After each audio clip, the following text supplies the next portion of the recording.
Well, welcome back to another episode of NASCAR Fantasy Fastlane, the show where we try to give you as much advice as possible on your NASCAR Fantasy Live picks.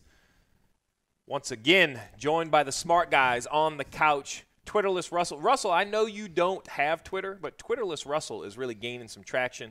So we have Stat Guy Russell. Where Russell basically comes from is he is the stat guy. He provides stats to a lot of the media companies, me, myself, all the stuff I have to do. RJ and him, I'll say share stats. They agree and disagree at some time. And that brings me to RJ, NASCAR.com contributor. Is that going to be your official title? Yeah, that works for me. Fantasy Guru. Fantasy. Oh, I like that. Fantasy Guru. So we have Stats Guy Russell and Fantasy Guru RJ. I kind of like those. We're going to stick with them. So, guys, we sat here a week ago. Everyone had a lot of opinions about Atlanta. Well, what I always say about fantasy is you're never wrong until the points are awarded, and someone was not as good as the other two here on the couch. And actually, we had an all-star on the couch. I'll start with the all-star. Pretty good. Where'd you end up? Like sixth overall? I ended up sixth overall for the week, which skyrocketed me to 14th in the Fastlane League. Oh, boy. And a large chunk of it, we talk. You know, everything we talk about here is getting you prepped for the weekend, but you still got to pay attention to practice because I ripped up half my lineup got ripped up because I didn't like how Keselowski looked, even though he wound up winning. I wasn't crazy about how Erik Jones looked.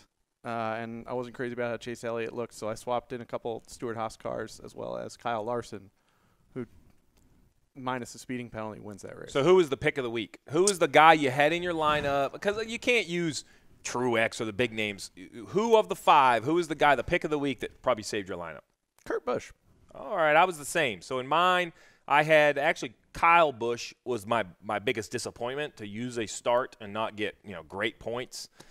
He's the one I probably could have swapped out, but I was the same way. Kurt Busch kind of saved my lineup. I had some stage winners or one stage winner. I had the race-winning manufacturer correct, so I did pretty good on the bonus picks. Come on, Russell, give us the sad face. I was the biggest gainer of all of us this week, though. I jumped up 2,000 points. Okay, so wait a second. So you should be proud that you were that bad in the first week that you gained so much in the second? Yeah, it's all about coming from behind. Well, be careful because that was my theory with him, and I could never catch him last year.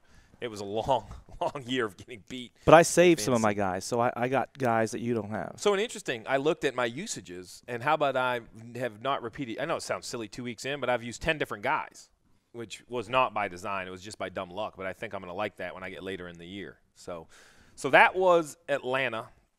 You want to know the bad news, for really all three of you, is when I look at the overall standings, the crazy fader. Never know who these people are, right?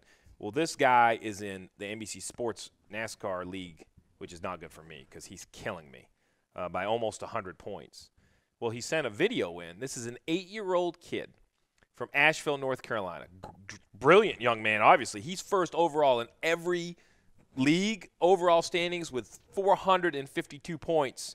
So, I'm assuming he must be watching our videos because he had a couple of our picks. But he actually sent in his own video. So why don't we take a look at what the Crazy Fader thought of his picks. Hi, I'm Shepard Dorfman, and I'm 8 years old, a.k.a. the Crazy Fader.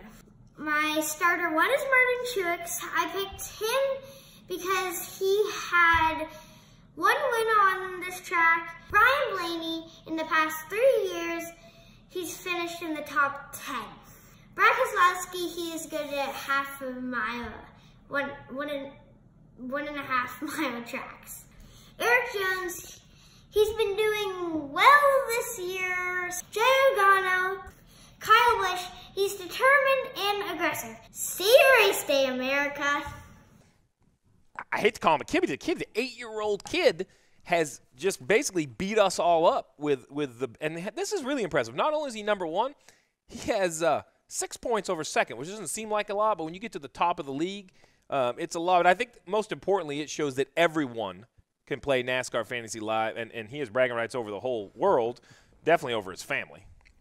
Yeah, I'm keeping an eye on this guy for a job later down the road. I think he can replace me. Well, be careful. Well, the best thing to do is have him replace you, but just don't sell him the company. Right. And he can do all the work while you just sit at home. Right. Which is close to what then he'll have now. to deal with you, not me. Well, that's good. That's good. That's good.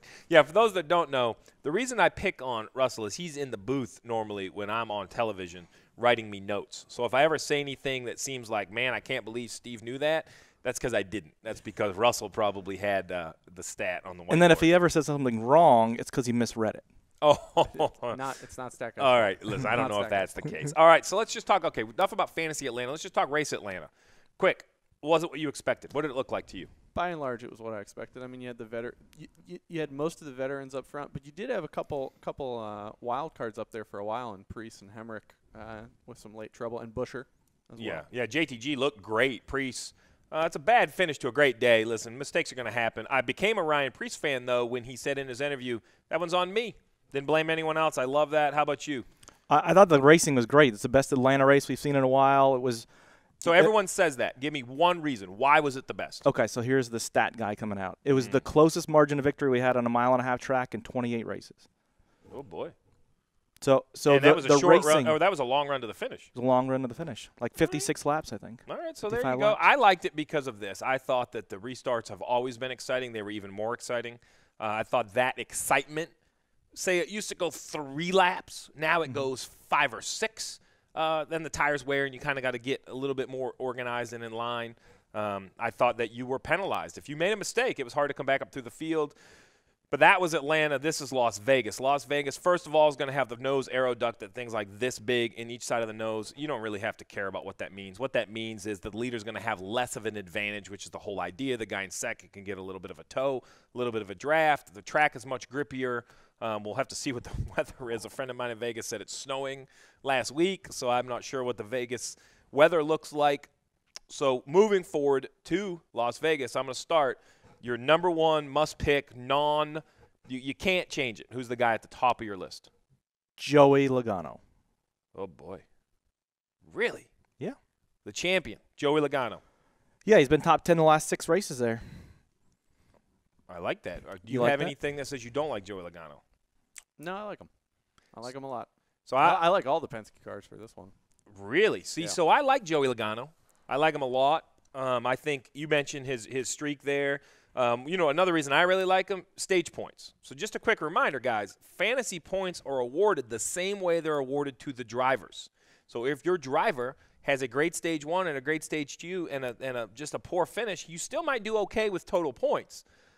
Also keep that in mind with your garage driver. So I'm a big fan. If my garage driver wins or runs top 3 in stage 1, while I have to make that move before the end of stage 2, say 2 to go, my garage driver is going to score stage points again. I usually will put him in, take the guaranteed 18, 19 points, and see how the race goes.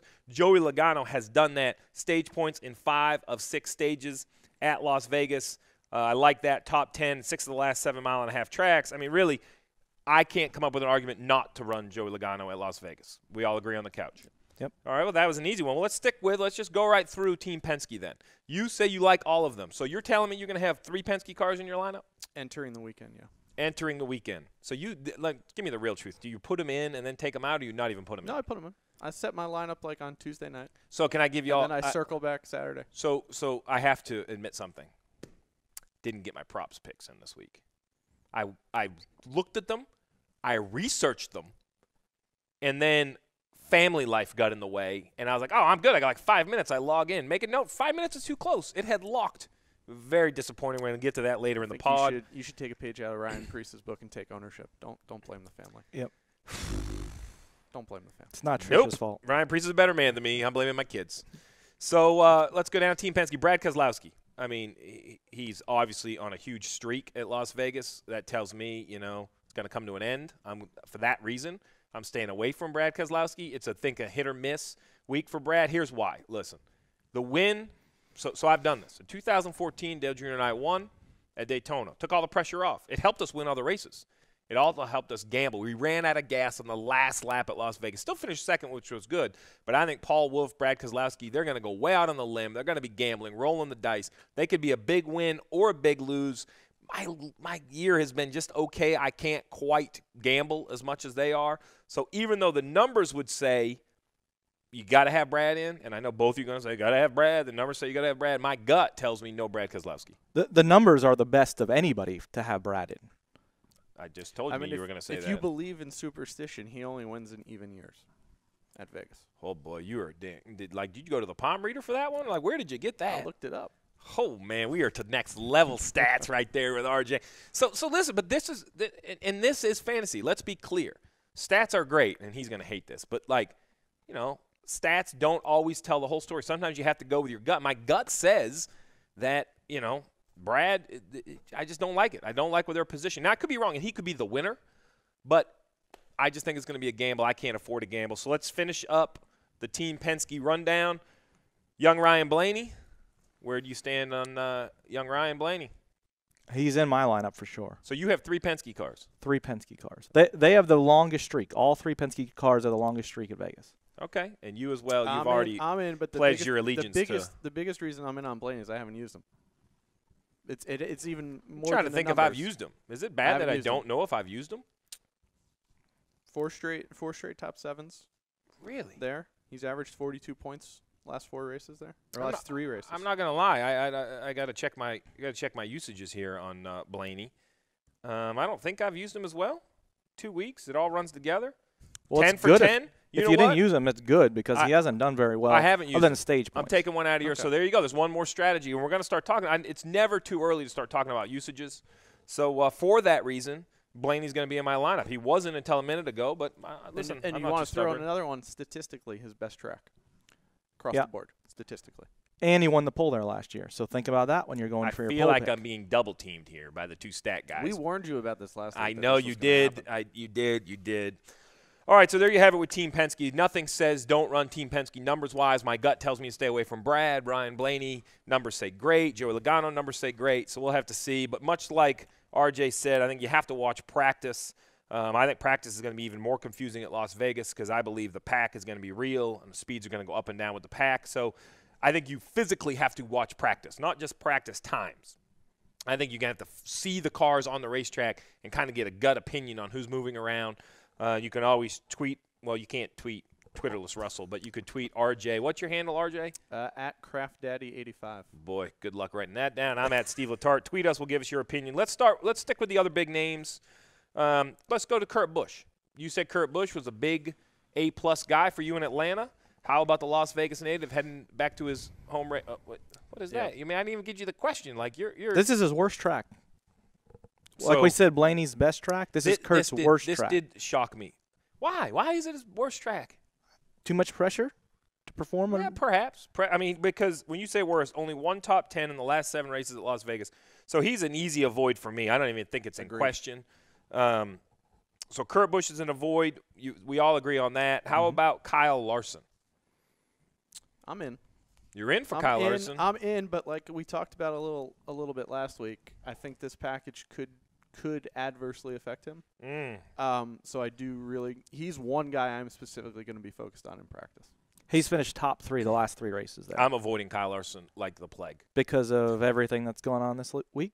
I'm avoiding Kyle Larson because Atlanta, other than it being 1.5 miles, it might as well be Jupiter, and Las Vegas could be Mars. I mean, the surface changes everything.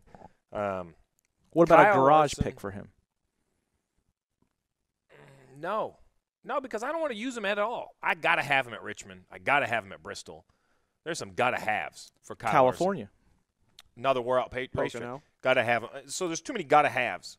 So the numbers would start Kyle Larson, but my strategy is I am not starting Kyle Larson. I think that I just don't think this is going to match up well with him. So I think there you go. I think I'm avoiding all of Chip Ganassi Racing. I want to give them a good grade, though. They're a B, B+, maybe even an A, leaving Atlanta. 2 very fast cars, one a little too fast on pit road, but other than that, they were fast on the racetrack.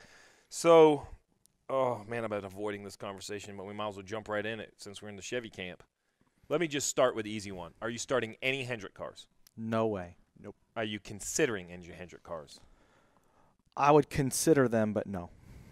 Okay, if you were to consider them, who would you consider? Jimmy or Bowman? Really? No Chase? No, I want to save him.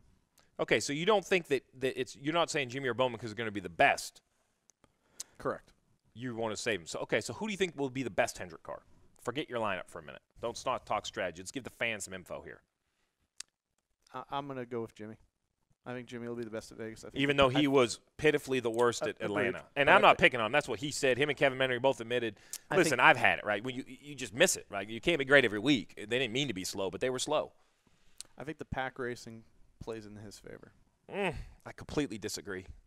Completely disagree. I Did you agree not with watch Daytona? I did. I mean, and my he man survived. All right, you and I are complete on odds on Jimmy Johnson. I am avoiding Jimmy Johnson completely. I'm avoiding. I didn't say he was in my lineup. You asked me to pick No. one. Okay, let me rephrase that. Jimmy Johnson will not be the best Hendrick car at Las Vegas. So I like Chase Elliott just for this reason. So he's only finished one race there out of 4 races. But he's been in the top 10 in every stage there. So if you're looking for stage points, you're starting to make some sense. Then that's where you want to look for him. But as far as finishing races there, he's struggled. Like, I want to say put William Byron in my garage. That's kind of what I'm thinking. Okay. They somehow pulled it off. Obviously, I think beat them. The early bird gets the worm, Russell. Beat everyone else to the trough. Get fed. Get your points. Move on. That's what I'm going to do with William Byron. Here's why. Atlanta was crazy racing, no big wrecks. Those bumps in 1 and 2, mark my words, the bumps in 1 and 2 at Vegas, they're going to go down in there 3-4 wide, and someone's going to hit the bumps on the bottom, chase it up. There's going to be no real estate. Big wreck.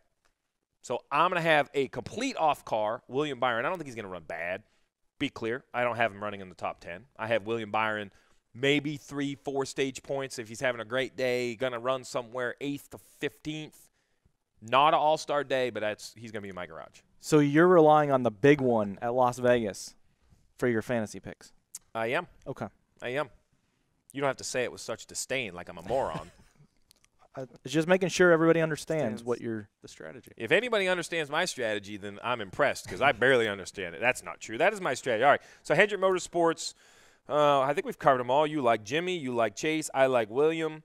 We didn't say a lot about the 88. I think we're going to have to see a little bit more out of that camp as a fair statement.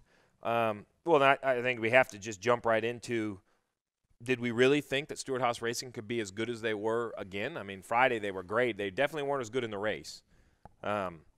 So where do you stand on the biggest of the big, Kevin Harvick? Let's start there. He's the lead driver for Stewart-Haas Racing. I'm looking to save him.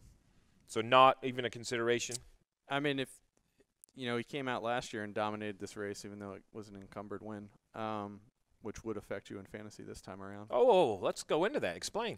Well, so since the points are based on how they're scored, if Harvick was in theory to win the race, and then if this was last year and Harvick won the race and they did inspection following the race last year, he would have been marked down to the last place. That would tell me, just to be clear, I don't want to be the team that gets thrown out first, because not only are you going to have some sad fans, but the fantasy guys are going to – if you're my guy and you get thrown out, I am going to go on a Twitter fantasy rampage that you cost me all those points. Well, what if you're betting on him in Vegas and he wins? Oh, boy.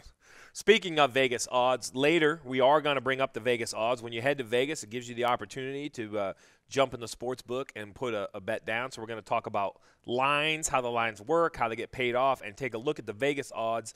But at the moment, we're still on our fantasy picks. I mean, to be clear on Harvick, that's not why I'm sitting him. I'm sitting him because I'm going to play all 3 Penske guys, and I got to save somebody. So this is where him and I are going to differ, because I'm not going to have the 2. I'm going to put the 4 in instead of the 2 for the simple fact that I just think he is not happy leaving Atlanta. I mean, that's a place that he's the guy. And I think he's, him and Rodney Childers seem to always do the best when they're A, mad, B, pushed in a corner, use whatever cliche you want. And look, they're in no bad way, don't get me wrong. But I think, he's like, wait, that was going to be my track, and he was okay. But, I mean, don't you think Larson was better than him? For sure. Oh, yeah. Yes. So I think they're looking for something new, and I like how they're going to adapt. And so it's hard to look at the numbers, because I think it's going to be a very different race. But, when you win 5 of the last 14-mile-and-a-half tracks, that's – And he won this race last year and won both stages. So Kevin Harvick is a pick. Let's just continue down the Stewart-Haas category. Well, let's just go right to Aric Almirola in the 10. I have him as a sleeper. Top 10 in both Las Vegas races in 18. He's pretty consistent there. Top 10 in the last 6 races on mile-and-a-halves. He was pretty decent at times in Atlanta until he kind of lost track position. Well, they had a pit road penalty too. He's been good in the draft. He doesn't have a lot of enemies. I think people look at him. I think you're going to look at some help in these races, and I think that if you say, hey, I'm going to push Kevin Harvick, Aric Almirola, you're going to push Aric and think you can beat him. You may not be able to beat him, But you don't want to take the biggest competition to the front. I think Erik is a sleeper in the field, so he's going to be a sleeper. I think he's looking to perhaps make my lineup.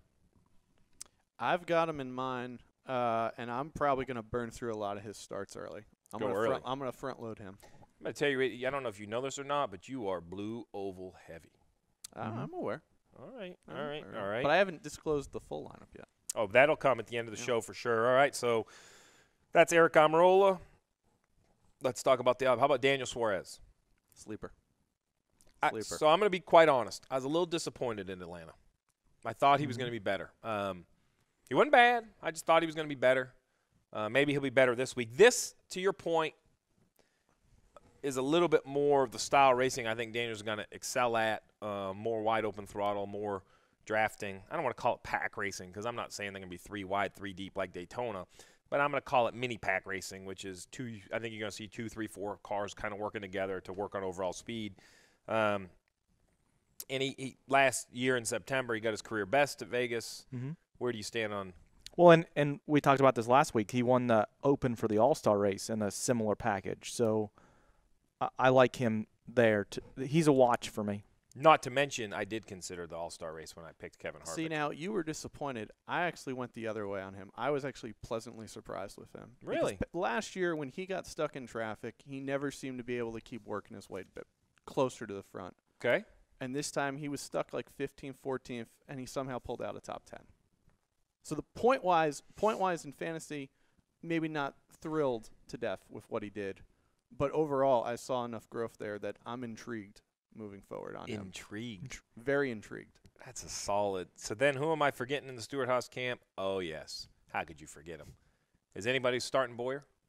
No, he's actually one of my avoids. Are you considering Bowyer? Me? No. So, listen. He's been really bad at Vegas, too. He has. Really bad. It's just not been good. And it's something, I don't know, it's interesting because I've worked with 2 very different drivers with Gordon and Junior. And there are tracks that Jeff obviously was good everywhere. I don't want to take anything away from him, but he wasn't great everywhere. I mean, there were tracks he self-admittedly would probably say didn't fit his style as much as others. And I just think that's what happens with some of these drivers. So I haven't had this conversation with Bowyer, but there must be something about Las Vegas that doesn't suit him because he's too good, too much of a veteran to have the numbers that he has. Is it the atmosphere out there? You know, he gets a bad rap for that, but he's an ultimate professional, right? So I don't think so. I personally don't. He doesn't strike me as a guy that's going to let the town distract him. Now, don't get me wrong. If he wins, I want to be invited to the victory party because he doesn't. He's not going to halfway a party. I mean, it's going to be all in. But I believe that. So listen, Clint and I are a lot alike. Talk a lot. Talk with our hands. Fun to be around. But he is an ultimate professional, and he goes out there to run well. I think this package is going to be frustrating for him. I think he likes to be more in control than he's going to be in certain situations. So I think that's something he's going to have to work through. I think some of it is there's just, like you talked about, track driver combos. Some of them just don't coexist well. And we talked about with Kurt Busch a little bit, and I think Bowyer's the same way. So real quick, we got to either hit the big story of Joe Gibbs Racing, where you're going to have to tell me what you're going to do there, or we can run through some of the other drivers. Where do y'all stand? Should we just knock Joe Gibbs out while we're here with the big names? Yeah. Well, let's start with the I'm going to call him. Gosh, darn it, this is going to hurt. I know I'm going to get a phone call about this. The A driver at Joe Gibbs Racing, Martin Truex Jr. I know it's going to make you happy. I only say that tongue-in-cheek because Kyle wasn't quite as good at Atlanta. But let's start with the 19 of Truex.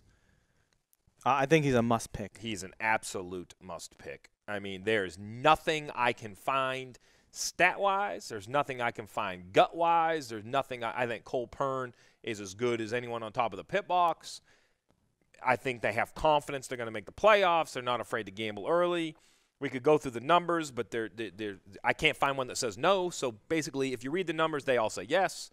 But and that group is very much like Harvick and Childers too, where they want to rebound from last week and show that they can go out there and lead every lap. So I have to agree. I think Truex is a must start. But let me be clear. When I list the 4 and the 19, I am not going to waste a start for 12th. So if they get out there and have an issue early, they will be the first car I pull out of the lineup because I can't afford it. I can't afford to have Truex in my lineup and not score top 3 or 4 points. You said I was blue oval heavy. this is the guy that won't make it a full Ford sweep. Tell you, that limb you're standing on is about the size of a trash can. It's 3 feet around. I mean, Who's in first? Listen. Who's in first? The 8-year-old from But Asheville, out of North us. Carolina. Out of us. Oh, The 8-year-old's kicking my butt, too. he is. Gosh darn it. We got to get that kid on the couch, bring him in here. I wonder if we have to record not during the school day. I mean, he's 8. We might have to make an afternoon recording or whatever. I'll write him a note. You're right. Oh, you'll write him a note? Oh, yeah. Twitterless Russell says you can miss school. All right. So, Martin Truex Jr., let's talk Kyle Busch. Another Vegas guy. I'm taking the approach I'm taking with Harvick with him, sitting him. So I'm taking Kyle Larson and Kyle Busch. My Kyle and Kyle show seem to run in parallels, and I'm doing the same. I'm sitting him. I think he'll have a good Las Vegas. But so everybody understands the rules, right? It's a lot about high drag, low power when you go these big tracks. We're not going to get into the details. The simple fact is they're going to get a bunch of power back when they go to the miles and unders, and I think Kyle Larson and Kyle Busch are going to be as good as they've always been there. So I'm more saving my starts. Plus, name a track you wouldn't start. If there was unlimited starts, would Kyle Busch ever be out of your lineup? Every week. He'd be every week. So, you know. You got to pick. The question you of got to Kyle. maximize Right. your 10 starts. I think I have confidence. So the question on this couch needs to be not are you going to start Kyle Busch. The question needs to be are there other people you think you can justify starting in front of Kyle Busch? And I think that's the answer we have to this week. maximize your value. Agreed. Especially when you've got Phoenix, Auto Club, Martinsville, Bristol, even Texas, all boom, boom, boom, boom, boom. I'm telling you, he sounded like a real estate agent. He was maximizing his value, then he gave me every house for sale on the block. I like it. I like where he was going. Like we said, we can put him in every week. Every week. Yeah. Every week. All right, let's finish it up. Denny Hamlin. So I was against Denny Hamlin going to Atlanta. More for, listen, the 500 win's huge, right? Where do we stand on Hamlin for Vegas? I'm out on Hamlin for Vegas. Numbers would say not to start him. I would agree with that. There's something, though, I'm just saying he is, I consider one of the most underrated drivers. 32 wins, 2 Daytona 500s, 2 Southern 500s. I know he doesn't have a championship, but I'm telling you, his trophy case is full. Heck, his garage is full. He's got 2 Daytona 500 winning cars in it, right? Like, he knows. His house. At his house, right. So, I mean, so the numbers say avoid.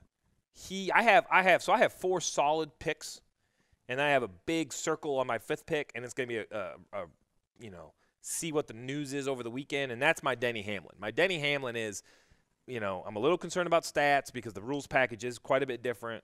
Denny Hamlin, kind of a cerebral driver at times. I'd like to hear his approach over the weekend. How's he approaching practice and things? So it's a wait and see on the 11. We talked 18. We talked 19. Let's go young. Erik Jones. Your approach on Hamlin is my approach on Erik Jones. So I won't say that I'm avoiding Erik Jones. I'll say the same.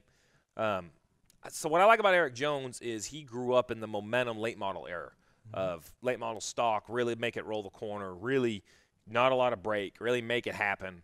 I think they're going to be a majority wide open at Las Vegas, but not the whole time. You get on old tires in traffic, you're going to be breathing the throttle, right? Who can use that momentum?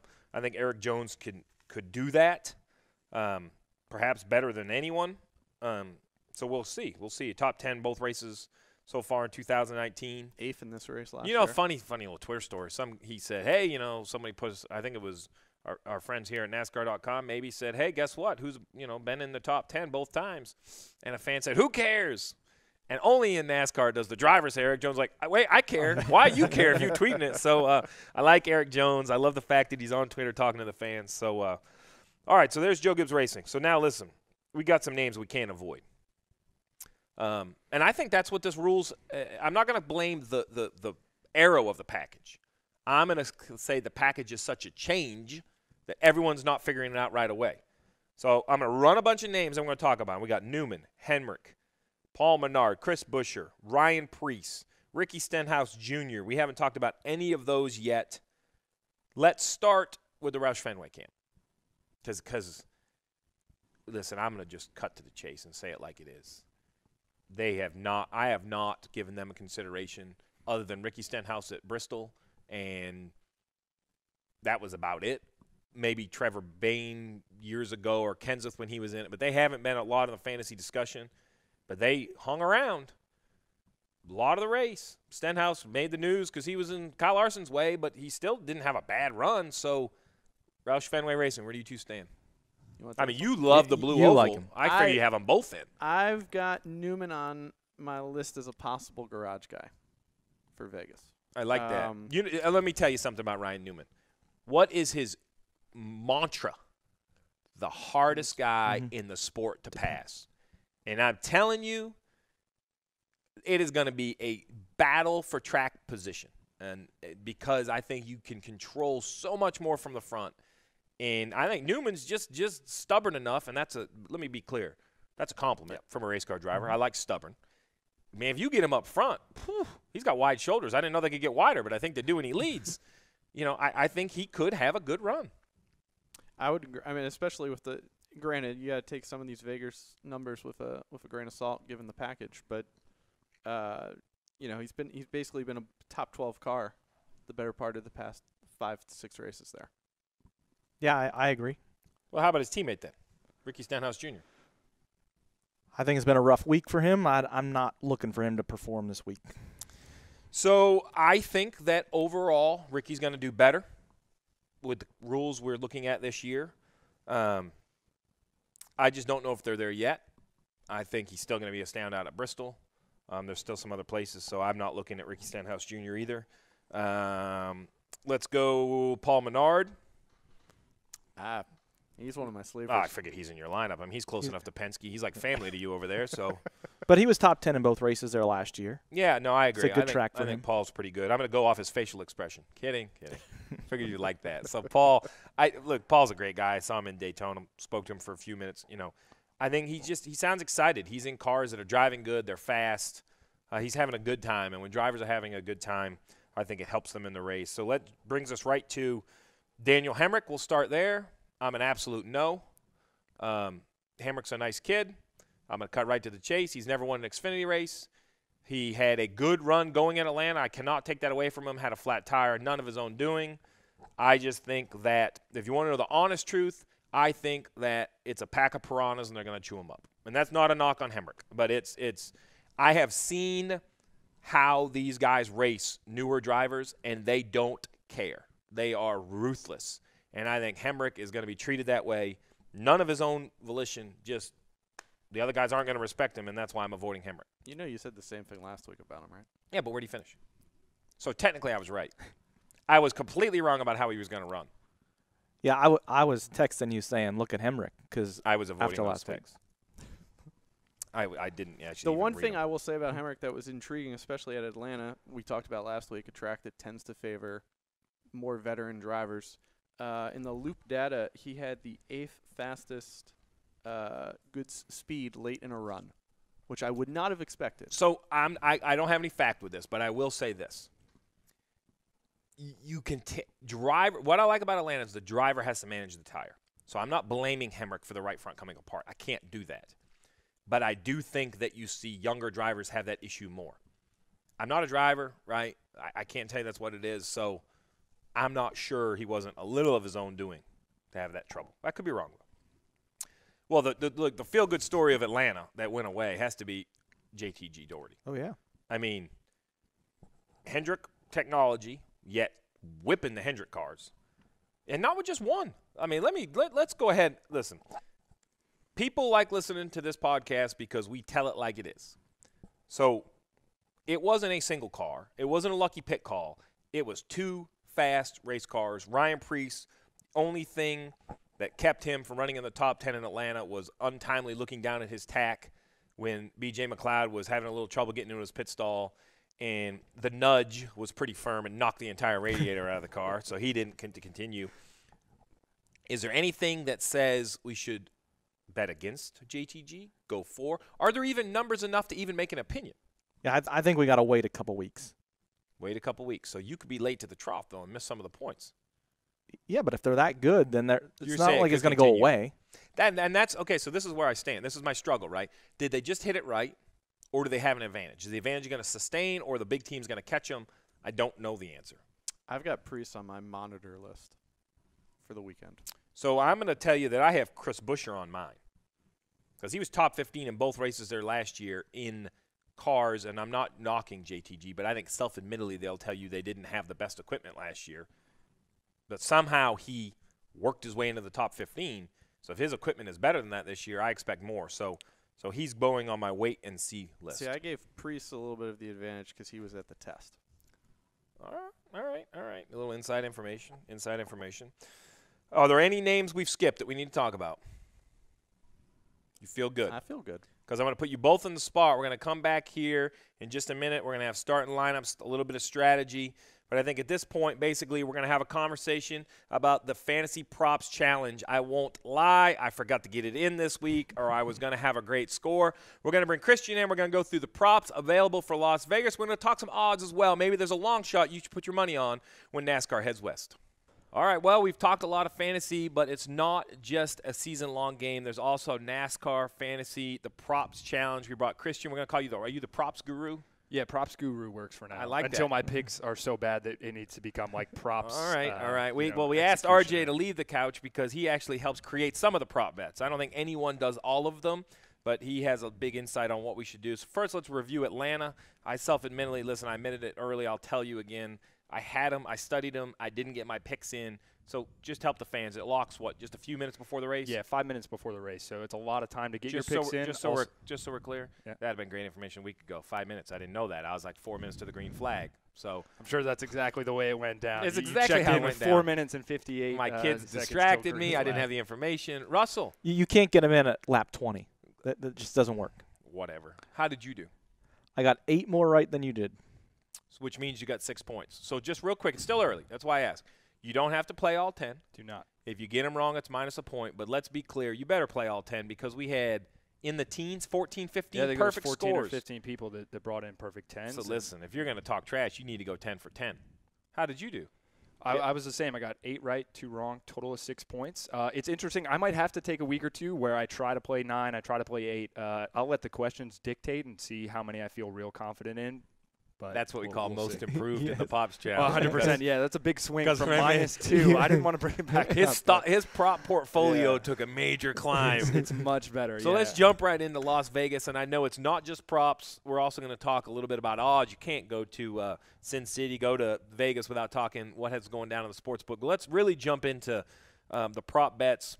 This is a great one. Which young driver will finish higher at Las Vegas Motor Speedway, Chase Elliott or Ryan Blaney?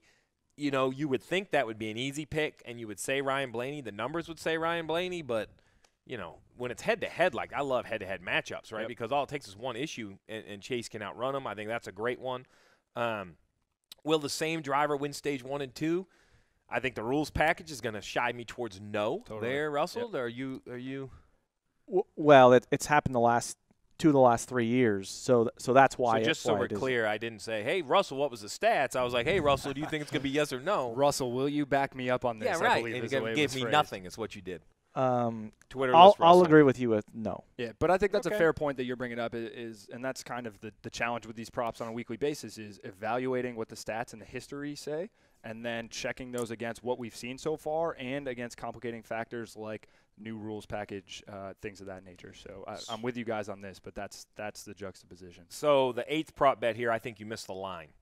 Ford has 5 drivers in the top 10 in Atlanta. The line's at 5.5. I really think the line should have been 4.5. I think 4.5 is a way harder decision. Yeah. I think the under is a pretty solid choice there. Yep. So there's my insight. I think if you would have set the line at 4.5, it would have been definitely tougher. But remember, RJ helped I write know. him, and he's got all blue ovals. You know, it's funny you say that. He has the whole lineup as blue ovals. It is interesting, though. I agree with you that 4.5 makes it much tougher. 5.5, it feels like the under is a much safer bet. But we were talking earlier still, and there's still a case to be made for 6 blue ovals in the top 10 because simply based on who else is going to be in there. Well, if you throw 2 Penskes, yeah, right, and 2 Stewart-Haas, yep, right, well then, you know, who else are you going to put up there? That's my question, right? Do you think a Chris Buescher can end up in there? You know, he's in a Chevrolet now. They're not going to help. Like, who's going to fill out the top 10? I'm not looking. I can't get more I than agree. 5. No, for me, I'm going with the under, but Boyer's really kind of the swing vote for me there. But it's close because you go 2 Penskes. I think you go 3. You know, Kes and Logano are locks. Blaney looks Menard really is good. more the swing vote for me. Yeah.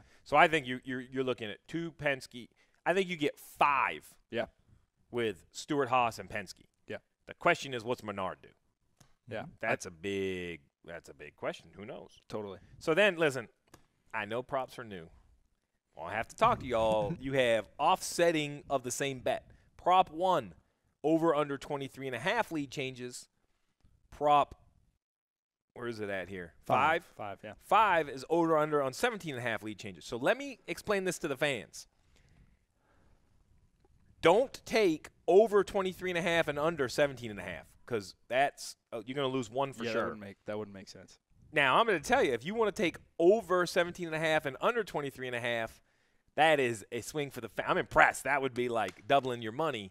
I like the over on both, but tell us the truth. Was this by default, or did we sneak two of the same props in? I'm going to have to plead the fifth on this one. I don't, I'm on the couch because I'm not involved with writing the props. But hey, look, it's a little wrinkle this week. We'll just take it. But listen, but this is how a true gambler knows how this works. You can have a parlay, right? And say you hit 4 of the first 5 games of your parlay. You could bet the 6th game the other way, hedge your bet a little bit. Maybe that's what you do here. You either swing for the fences, or there's a chance you could get one right, one wrong, and at least wash itself out. And to their credit, the under-over is the average.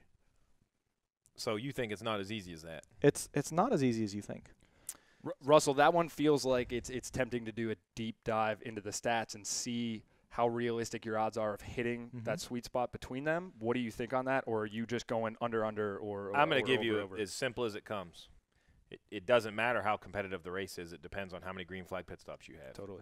Yep. Because if you have yellows, the lead doesn't change as often, or even if the leader pits past the start-finish line or not. Because if he pits before the start-finish line, then you have a lead change every time they come down pit road. A little scoring note. No, that makes sense. Make my head. Under, or do you sit one of these out? No, I'm over. Okay. I'm over. I'm over 23.5 lead changes scored at the start-finish line for sure. Do you know when the last time I had that was? No, but I'm sure you're going to tell me. Yeah, 15 races ago. It's a long time ago. Hey, when's the last time they ran an 8-inch spoiler in nose ducks?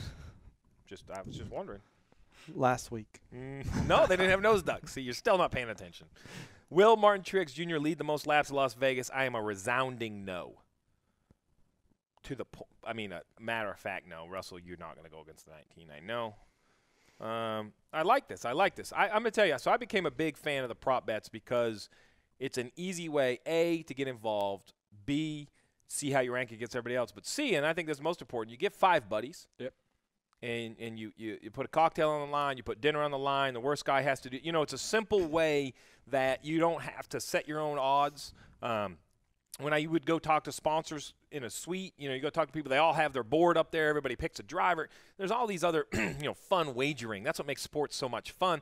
It doesn't even have to be dollars and cents. It can be a friendly wager, whatever you want. And this gives a great platform that buddies can log on, and it can be who scores the most points. Maybe somebody strategizes, doesn't take all 10. So I think this is a great game. I've enjoyed it. So the props I think are fun, but we're heading to Las Vegas. So I think this is a week that we have to talk more than props. Let's talk gambling. We have the odds up here. I'm on NASCAR.com. They have this fancy slideshow. These are the odds from the Westgate. Is that correct? Am I getting this correct? Yeah, we'll have the odds from Westgate on NASCAR.com every week. We'll have the opening odds early in the week, and then we'll update those, closer to race day once we get through practices and qualifying, see if there's any movement in those. We'll keep you guys posted on them. We've got the odds, and the gallery you're referencing also has a little surface-level context to help give a little more meaning to why guys have the odds they do. So let's talk odds. Just for the simple new gambler, 50-1. You bet $1, you win 50. Yep. 20-1. You bet $1, you win 20. You're going to see a little more complicated. It's not always a 1. Say 7-2. That's basically like 3.5 to 1, but they don't use percentages. So if you bet you have to bet $2 and you get 7, right? So it's like basically 3.5 to 1 on your money. You see some real odd ones. We've seen 14-3 or 13-2. 13-4 this weekend. 13-4. So does that make sense to everybody at home? So basically it's just a ratio. You take the small number. In theory, that's the number of units you would have to bet to win the big number.